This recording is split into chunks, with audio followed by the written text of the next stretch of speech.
बहुत बहुत अभिनंदन एक बार पुनः आपका श्रीमद् भागवत कथा में। पिछले सत्र में हमने श्रवण किया था कि भगवान नारायण ने चतुर्श्लोकी जो भागवत आज हम श्रवण कर रहे हैं, ये केवल 4 श्लोकों में थी जो भगवान नारायण ने ब्रह्मा जी को दिए थे। उनको उपदेश जो दिया वो वही 4 श्लोकी भागवत कहलाई और ब्रह्मा जी को सृष्टि करने का निर्देश दिया कि तुम सृष्टि का विस्तार करो।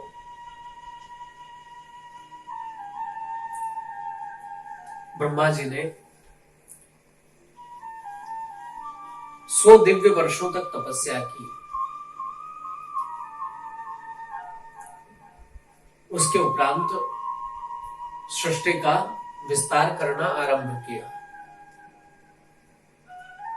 उसके पूर्व यहां पर मैत्रेय और विदुर संवाद का वर्णन आता है श्रीमद् भागवत में। जब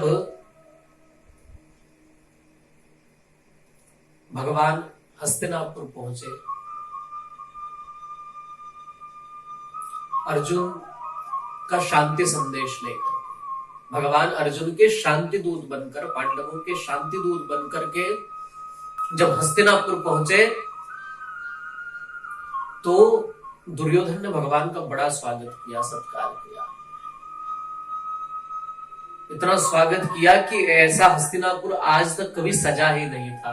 मानो हस्तिनापुर दुल्हन की तरह सज गया था भगवान के स्वागत में। बड़े अद्भुत तरीके से बड़ा दिव्य आज हस्तिनापुर दिखाई पड़ रहा है। भगवान जब आए तो भगवान के स्वागत के लिए दुर्योधन स्वयं गया। भगवान आकर के बैठे। भगवान ने प्रस्ताव रखा, क्योंकि शांति संदेश लेकर के आए थे ना, शांति दूत बन करके आए थे, तो दूत का तो कर्तव्य है कि उसे जो काम दिया गया है वो उसे करे। तो भगवान ने युधिष्ठिर, भीम, अर्जुन, नकुल और सहदेव 5 पांडवों की तरफ से भगवान श्री कृष्ण ने कहा, दुर्योधन, तुम्हारी इच्छा यदि ये है कि मैं पांडवों को राज्य नहीं दूंगा, यह हस्तिनापुर वैसे तो उनका अधिकार है क्योंकि उनके पिता ही राजा थे। तुम्हारे पिता धृतराष्ट्र तो राजा थे नहीं, राजा तो महाराज पांडु थे और पांडु के पुत्र ये पांडव जो हैं, अब इनका अधिकार इस शासन पर होगा, इस राज्य पर होगा। पर तुमने बड़ी अनीति से इनसे छल करके इसको ले लिया। कोई बात नहीं, एक काम करो, तुम आधा राज्य इन्हें दे दो, आधा तुम अपने पास रखो। भगवान को देख करके तब भी दुर्योधन कुछ नहीं बोला। जब भगवान ने यह प्रस्ताव रखा, भगवान ने अंततोगत्वा एक प्रस्ताव रख दिया। बोले, तुम ज्यादा नहीं तो पांडवों को केवल 5 गांव ही दे दो, क्योंकि हम युद्ध नहीं चाहते। तब भी अब तो दुर्योधन और लाल पीला हो गया। दुर्योधन कहने लगा, सूचाग्रही नहीं मदाश्यामि बिना युद्धेन केशव। केशव, हे मधुसूदन, हे कृष्ण, बिना युद्ध के तो मैं सुई के अग्रभाग के जितनी भी भूमि पांडवों को देने वाला नहीं। अगर उनमें हिम्मत है तो मुझसे युद्ध करे, ले ले मुझसे। भगवान श्री कृष्ण ने दुर्योधन को समझाया, दुर्योधन, युद्ध का मतलब तुम जानते हो? युद्ध कोई खेल नहीं है दुर्योधन।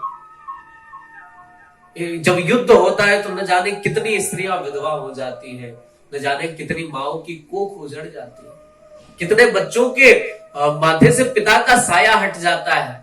तुम जानते भी हो युद्ध के परिणाम क्या होते? तुमने कभी कहानियों में सुना होगा, युद्ध हुआ होगा कहीं। बड़ी बातें करते हो। दुर्योधन अड़ गया, बोले नहीं, मैं बिना युद्ध के पांडवों को कुछ भी नहीं देने वाला, कुछ भी नहीं दूंगा। अब भगवान और दुर्योधन दोनों के बीच में जब थोड़ी ऊंची आवाज में बात होने लगी तो धृतराष्ट्र ये जो बड़ा चतुर जो है, ये इसका पात्र है महाभारत का। धृतराष्ट्र ने कहा, अरे अर्जुन, अरे दुर्योधन कैसी बात करते हो, अरे भगवान है भाई तुम्हारे सामने, और अच्छे से प्रेम से बात करो उन्हें। आते से ही ये सब बातें होने लगी, अरे अब भोजन पानी इत्यादि का तो पूछो कुछ। बात को शांत करने का उन्होंने ये नीति लगाई अपनी। दुर्योधन तुरंत जो बड़ा सॉफ्ट हो गया। दुर्योधन कहने लगा, अरे केशव मैं तो भूल ही गया, अरे ये सब बातें तो बाद में होती रहेंगी। अरे जब माता गांधारी को पता चला कि तुम आने वाले हो, तो तुम्हारे लिए उन्होंने बड़े 56 भोग बनाए हैं, 56 तरह के पकवान बनाए हैं केशव, चलो पहले चल करके भोजन करेंगे, तो इन सब विषयों में तो बात होती रहेंगी। भगवान कहने लगे, दुर्योधन बुरा मत मानना, परंतु मैं तुम्हारे यहां भोजन नहीं करूंगा। देखो, भोजन दो ही परिस्थितियों में किया जाता है, या तो भोजन करने वाले को बहुत ज्यादा भूख लगी हो, या फिर किसी का आग्रह इतना अधिक हो कि उसको टालना मुश्किल पड़ जाए, या फिर आग्रह करने वाले का प्रेम इतना हो आपके प्रति, उसका प्यार इतना हो कि आप उसको मना नहीं कर पाते, उसके स्नेहवश, उसके प्रेम पाश में बंध करके। कई बार ऐसा होता है कि हमारा पेट भर चुका होता है, उसके बाद भी कोई स्नेही जन आ जाए, नहीं साहब आपको थोड़ा तो लेना पड़ेगा, तो स्नेह बस प्रेम वश हम उसको मना नहीं कर पाते। भगवान कहते, दुर्योधन भोजन दो स्थिति में होता है, या तो खाने वाले को भूख लगी हो, या फिर सामने वाले में बहुत ज्यादा प्रेम हो, खिलाने वाले का बड़ा प्रेम हो उसके प्रति।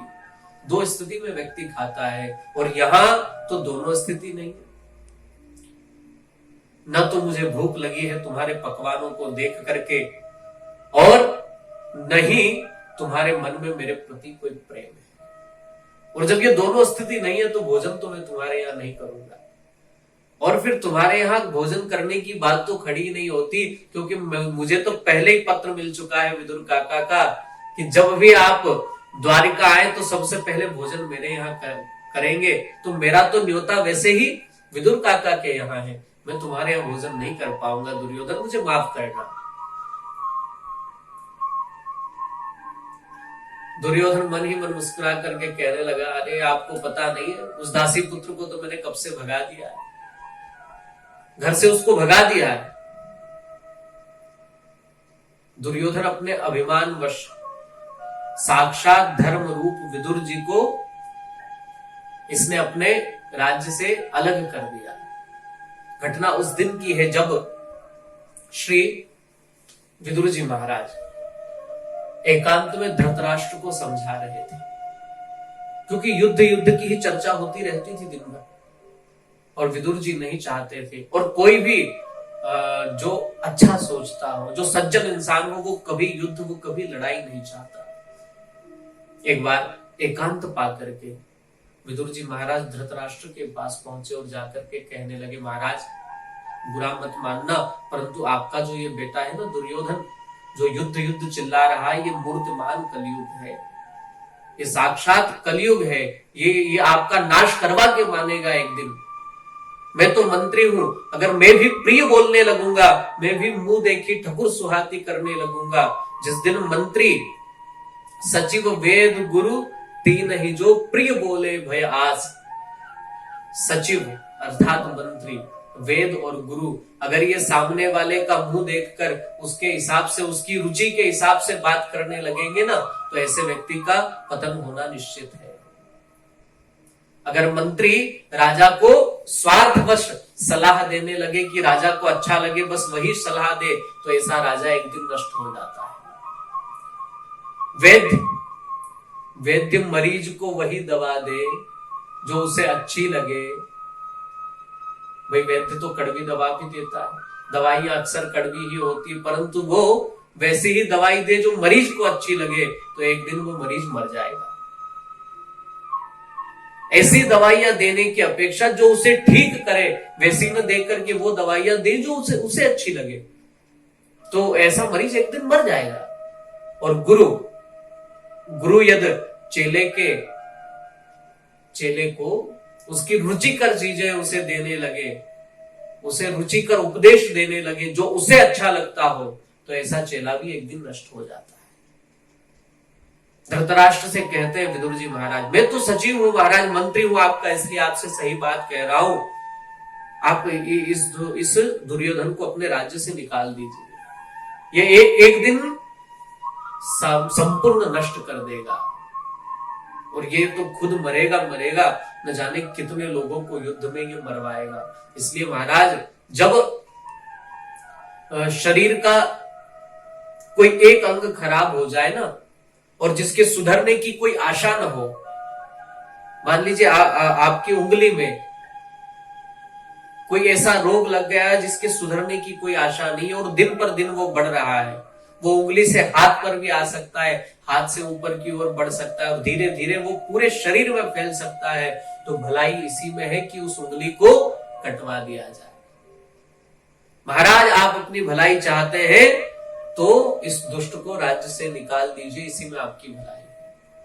इस तरह की बात कर ही रहे थे, उसी समय दुर्योधन आ गए। दुर्योधन ने कहा, है दासी पुत्र, मेरे खिलाफ मेरे पिता को तू भड़काता है, क्या कहता है मुझे राज्य से निकाल दो? अरे तू क्या मुझे निकालेगा, मैं तुझे निकालता। और कहा, जाओ तुम निकल जाओ दासी पुत्र कहीं के, हमारा नमक खाते हो, हमारे खिलाफ पिताजी को भड़काते हो। बड़ा क्रोधित हो गया। विदुर जी ने कहा, दुष्ट, तू क्या मुझे यहां से जाने के लिए कहेगा, मैं तो खुद तेरे यहां रहना नहीं चाहता। और विदुर जी महाराज जो धनुष था, राज्य की जो निशानी थी, उसको द्वार पर रख करके वहां से चले गए। स्वयं धनुर्द्वार निधाय माया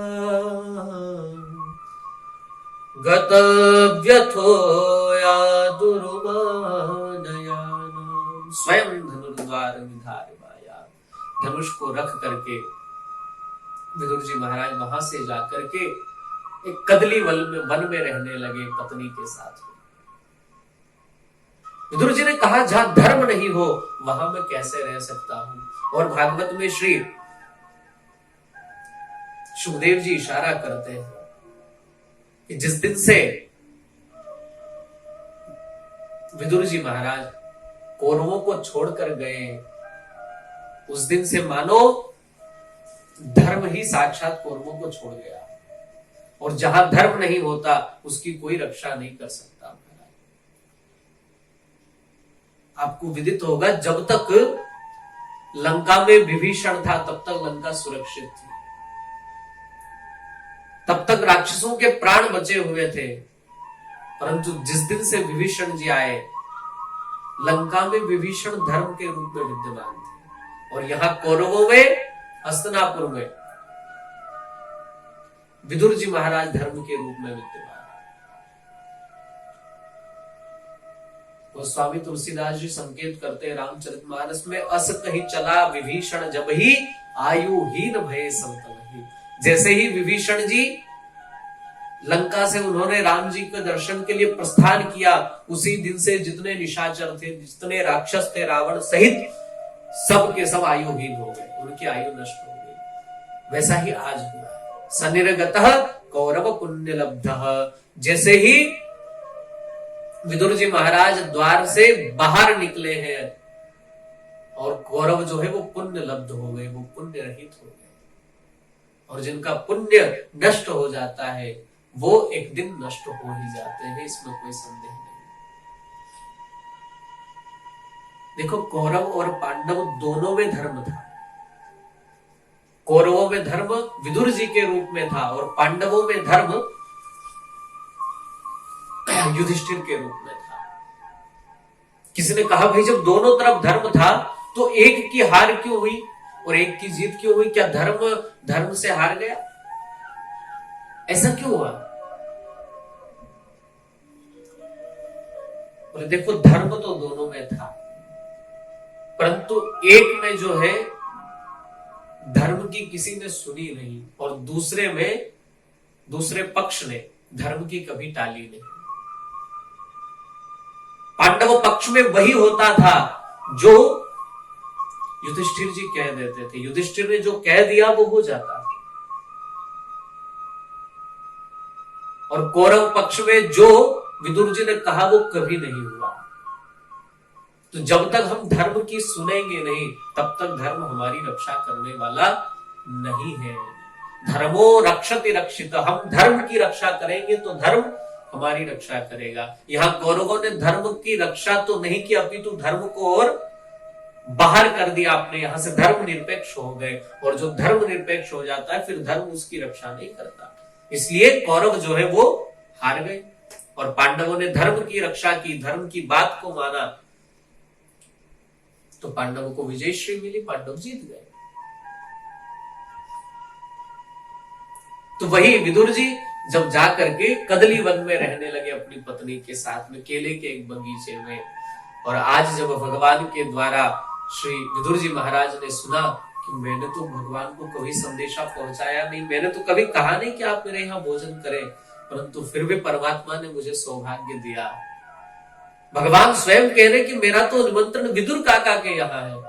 अब तो विदुर जी बड़े प्रसन्न हो गए, बड़े प्रमोदित हो गए, और दौड़ करके पहुंच गए सीधे बाजार में। जानते थे ये माखन मिश्री खाने वाला है, और मेरे यहाँ तो केले के अलावा कुछ नहीं है मेरे घर में।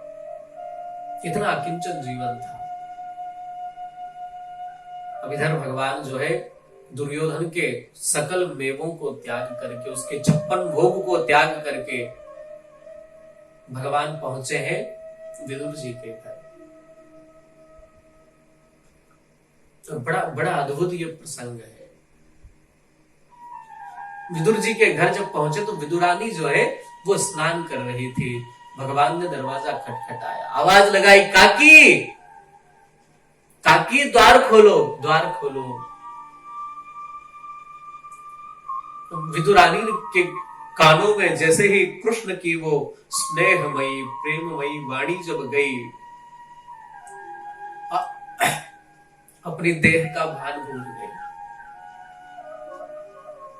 दौड़ी दौड़ी आई द्वार पर, गीले ही वस्त्र हैं, और द्वार पर आकर द्वार खोला। जैसे ही कृष्ण को देखा, आंखें प्रेमाश्रु से भर आई। अरे कृष्ण तुम आ गए? दौड़कर कृष्ण आओ ना प्रभु, आओ बैठो विराजो। भगवान ने देखा काकी इतनी प्रेम भाव से भर गई है, उन्हें यह भी नहीं पता कि वस्त्र गीले हो रहे हैं। भगवान ने अपना पीतांबर जो है वो काकी को ओढ़ा दिया। एक पटिया लिया अपने हाथ में, और वो पटिया लेकर घूम रही है यहाँ वहां। कहती कृष्ण तुम यहाँ बैठो, फिर कहती नहीं नहीं ये जगह साफ नहीं है, तुम इधर आ जाओ। फिर वहां देखती नहीं ये भी ठीक नहीं, ये तुम्हारे लायक नहीं, कृष्ण तुम यहाँ। अब विदुरानी जो है वो पटिया लेकर के, वो बाजूट अपने हाथ में लेकर के यहाँ आ जाओ, कभी यहाँ आ जाओ। भगवान पीछे पीछे घूम रहे हैं, वहां बैठने की कोशिश करते ही है कि वो फिर पटिया हटा लेती, नहीं ये जगह ठीक नहीं है। और अंत में तो एक जगह उल्टा उसको डाल दिया, भगवान उसी पर बैठे। भगवान कहते काकी बड़ी जोर की भूख लगी है, बहुत भूख लगी है, कृपा करो ना, कुछ खाने के लिए दे दो जल्दी से। अब विदुरानी कहती हाँ केशव क्यों नहीं, मैं अभी लेकर आई। विदुरानी दौड़ कर गई और कदली फल केले का वन था, तो पके पके केले तोड़ कर ले आई, और केले लाकर के भगवान के सम्मुख रख दिए, और भगवान को केले खिला रहे थे। इतना प्रेम भाव से भर गई थी कि कुछ भान ही नहीं था अपने आप का। अब केले खिलाने की जगह केला तो एक तरफ फेंकती जा रही है और छिलका भगवान के मुख में देती जा रही। भगवान को एकटक निहार, तो ध्यान ही नहीं मैं क्या कर रही हूं। और भगवान भी देखिए परमात्मा अपने भक्तों को किस तरह से खुश रखता है, छिलके ही पाए जा रहे परमात्मा। इसी बीच विदुर जी आ गए माखन मिश्री लड्डू लेकर के। विदुर जी ने देखा, अरे कृष्ण तुम इतनी जल्दी आ गए भैया।